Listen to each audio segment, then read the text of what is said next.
Hey gang, boy, it's been a really rough time, hasn't it? And I haven't even been paying attention to what's going on since election night. I saw what was coming and I just sequestered myself in my work, my bestest doggy friend ever, Cookie Doodle, and in rewatching episodes of Ted Lasso.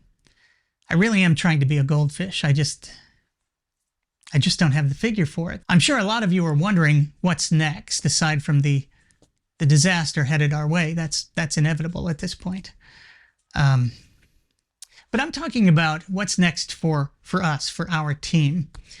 And on that topic, I do have a few thoughts, although in terms of what we need to do, I think we've already kind of blown it, because certain parts of this plan should already have been in place now for months, really. For instance, both Joe and Kamala should have started telling voters months ago that the only way they could possibly lose the election would be if Republicans stole the election, rigging the system and engaging in massive voter fraud. They should have been saying that certain ballots were a disaster, that they're out of control, and that we need to get rid of them.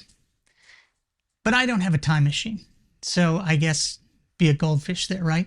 Luckily for us, Trump was pointing to voter fraud in Pennsylvania on election day. So we have to grab onto that. We have to seize that and run with it. We've got to use it. I turned off my TV early on election night, so I'm largely working in the dark. I can only hope that Kamala didn't concede, rather declared victory that night when things were still looking like she could have possibly won. I hope that she talked about people being disenfranchised or something like that, saying they don't want people finding ballots at 4 a.m. in the morning, and that they'd fight that kind of thing, go to court, all the way to the Supremes if needed. Outside the campaign, boy, I hope the Dems have some militias or something like that, inviting people to some kind of basic training so that if things do get ugly, we're prepared. We have people who can take care of that. Then Kamala needs to talk about all the non-citizens voting. I know technically non-citizens aren't allowed to vote, and I know there's probably very little evidence of that kind of thing on any kind of widespread scale. We just have to keep saying that over and over and over again. Then, and this is super important, Kamala needs to find some crazy-ass lawyers, preferably at least one of whom still uses way too much hair dye. They need to go out there and make all kinds of wacky claims, however ridiculous they sound, about, I don't know, dead dictators from other countries rigging our elections, and that therefore the entire election needs to be set aside. Hopefully someone's already booked Four Seasons landscaping for the press conference. I hope to hell the Biden administration has not released the funds set aside for the new administration in order to smooth the transition.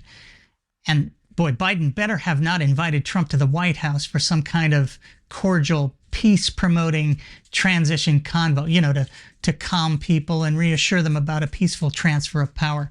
Biden should know better than anyone that we got to fight like hell or we're not going to have a country. Then Kamala, or maybe Biden should call the governors of Wisconsin, Pennsylvania, Michigan, and tell them to find Kamala the votes she needs to win.